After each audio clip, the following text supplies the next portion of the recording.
ازاي نقدر نتكلم عن المستقبل في اللغة الإيطالية؟ أنا هعمل، هاكل، هروح، كل الأمور دي في درس النهاردة. هنشرح أول زمن في المستقبل، احنا عندنا 2، وازاي نقدر نستخدمهم.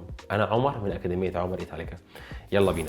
الفوتورو سيمبليتشي، والزمن التاني حاجة اسمها الفوتورو كومبوستو. النهاردة هنركز شوية على الفوتورو سيمبليتشي وهنشوف ازاي نقدر نستخدمه. طيب، أول حاجة استخدامات المستقبل في اللغة الإيطالية شبه أي لغة. يعني إيه؟ يعني أنا مثلا عايز أقول لك أنا هروح لروما. دوماني إيو أندرو a روما.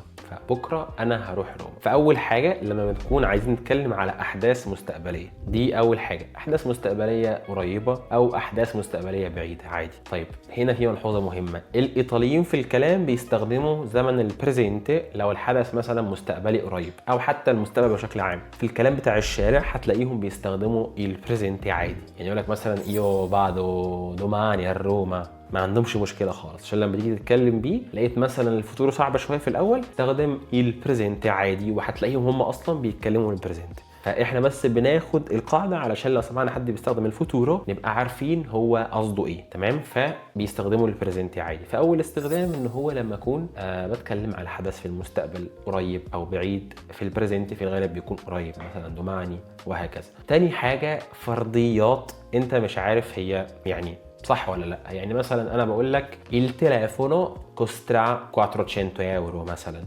الموبايل دوت يعني يمكن يكون ب 400 يورو. فهنا انت حاجه اسمها ايبوتيزي، فرضيات. انت مش متاكد من السعر، مش عارف، فبتقول يعني ممكن هيكون مثلا بكام، هيكون ب 400 يورو، حاجه شبه كده. تمام؟ فده تاني استخدام. تالت استخدام للمستقبل حاجه اسمها الفوتورو كونشيسيفو. ده مستوى متقدم شويه بس نكونوا عارفينها. لو انت مثلا حد بيقول كلامه مش عاجبك وانت ايه، عايز ما تدوش اهميه. يعني انت مثلا في بنت ماريا انت ما بتحبهاش، مش عاجبك، مثلا تقول له سي ماريا sarà una brava ragazza però io non la sopporto. يعني هي هتكون بنت شاطره بس انا مش مهتم، انا مش طعمها. تمام؟ فده حاجه اسمها الفوتورو كونشيسيفو.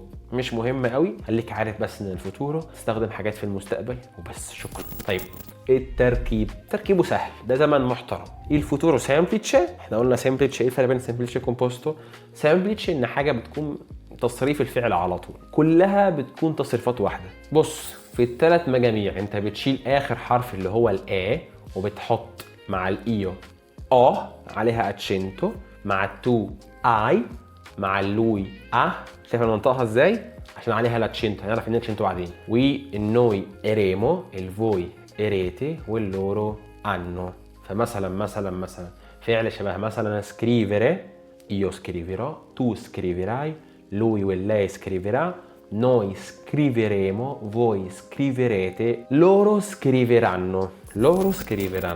طيب، عندنا ملحوظة ان احنا في الاري دي بتقلب ايه. دي بس الحاجة الايه الملحوظة. فمثلا فيربو شبه parlare، parlerò، tu parlerai، lui o lei parlerà، noi parleremo، voi parlerete، loro parleranno.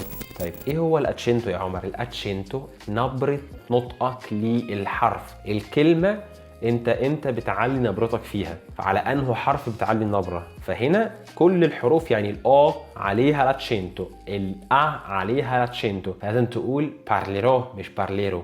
لا، parlerò، parlerà، scriverò، ده لاتشنتو. تمام؟ انه سيلابا عليها لاتشنتو عندنا على الحرف الاخير. التصريف كل واحد في الثلاث مجاميع، بس الملاحظه ان في الاري تقلب ايه؟ بارليرو. تمام؟ طيب، في حاجه كمان، ان احنا مع اي فعل بتكون نهايته كاري وجاري بنحط حرف الاكا. ليه؟ علشان سهوله النطق. فمثلا باجاري، باجيرو، علشان النطق ما يختلش ويكون مختلف عن نطق الفعل الاصلي، فبنحط الاكا علشان تضبط الموضوع. فباجاري، باجيرو، تو باجيراي، لوي واللاي باجيرا، نوي باجيريمو، فوي باجيريتي، لورو باجيرانو. برضو عندنا اخر ملحوظه حاجه اسمها تشاري وجاري. لو الفعل نهايته كده يعني بنشيل حرف الاي. فمثلا فيربو شبه مانجاري، ايو مانجيرو، تو بنشيل حرف الاي من جاري، يعني جاري في حرف الاي شيله، فايو مانجيرو، تو مانجيراي، lui o lei mangerà, noi mangeremo, voi mangerete, loro mangeranno.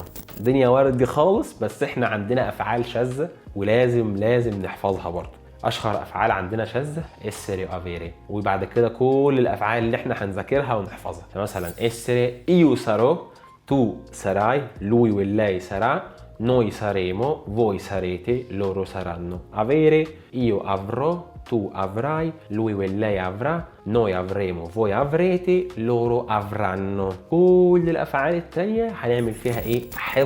حفظ هتحفظها. مش كل الافعال في اللغه الايطاليه، لكن الافعال اللي انت هتستخدمها في حياتك اليوميه. تمام زي الفل. فدي كل حاجه خاصه بالفوتورو بستخدمه لو انا هتكلم عن حاجه في المستقبل. عادي ممكن استخدم البريزنتي، هو الفوتورو سامبليتشي، زمن سهل، وفي نفس الوقت انا عندي افعال شاذه لازم احفظها. طيب احنا عندنا حاجه اسمها الفوتورو كومبوستو. ايه هو الفوتورو كومبوستو؟ اول حاجه عمر قال لي حاجه كومبوستو يبقى مكونه من الاوزيلياري ومكونه من البارتيشيبيو باساتو. طب انا يا عمر هعرف ازاي استخدم اسري وافيري؟ عارف القاعده اللي احنا خدناها الدرس اللي فات اللي هي بتاعت امتى استخدم اسري وافيري كفعل اوزيلياري؟ هي على كل اي تيمبي كومبوستي اللي جايه المرحله اللي جايه. كل الازمنه المركبه بنستخدم معاها اسري وافيري بنفس المايند سيت، بنفس المبدا. تمام. طيب انا ازاي هكون الفوتورو كومبوستو؟ هو اصلا ايه استخدامه؟ اول استخدامه، يعني ده اهم استخدام فيه، حدثين بيقعوا في المستقبل،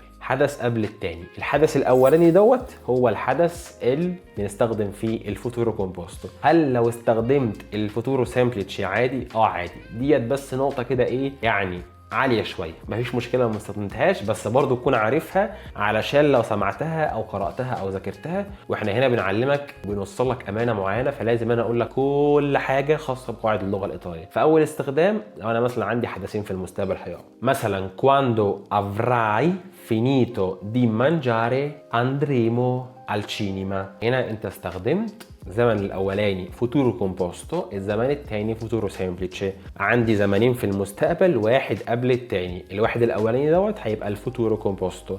في استخدام هو مش شائع بس برضه موجود، اللي انت هو على فكره الفوتورو كومبوستو نفس استخدامات الفوتورو سامبليتشي، لكن لو الاثنين هيجوا مع بعض احنا عرفنا نستخدمهم ازاي. ففي حاجه ثانيه ان هو عن توقع حصل في الماضي، فبستخدم هنا الفوتورو كومبوستو. مثلا بقول لك والله عمر عنده وجع في دماغه، هو تقريبا ما نامش كويس، هنا هستخدم الفوتورو كومبوستو. هل لو استخدمت الفوتورو سامبليتشي هيكون عادي، هتتقبل، بس قواعديا مش صح، بس هنفهمك. لو انت حاسس الموضوع معقد استخدم في الاول بس الفوتورو سامبليتشي. فمثلا اقول لك عمر ha mal di testa، lui non avrà dormito bene ieri. فهو في الغالب ما نامش كويس بالليل، sicuramente non avrà dormito bene ieri. تمام. فدي كل حاجه خاصه بازمنه المستقبل في اللغه الايطاليه. يبقى انا عندي الفوتورو سامبليتشي بصرف على طول، بحط التصريفات المعينه، وعندي الحاجات اللي قلناها الشاذه. اما الفوتورو كومبوستو فهو لو انا عندي حدثين في المستقبل، الحدث الاولاني بستخدمه فوتورو كومبوستو، ولو عندي توقع في الماضي بستخدم برضه الفوتورو كومبوستو. بس لو الدنيا صعبه عليا بستخدم الفوتورو سامبليتشي بس. لو الدنيا صعبه عليا في الاول خالص بستخدم البريزنتي al posto del futuro، مكان الفوتورو يعني. دي كل حاجه خاصه بزمن المستقبل. حل التمارين، اعمل الواجب بتاعك فويس او فيديو خاص بتطبيق على القاعده ديت بكلام معين بتستخدمه في حياتك اليوميه، واشوفك في الدرس اللي جاي. السلام عليكم، شكرا.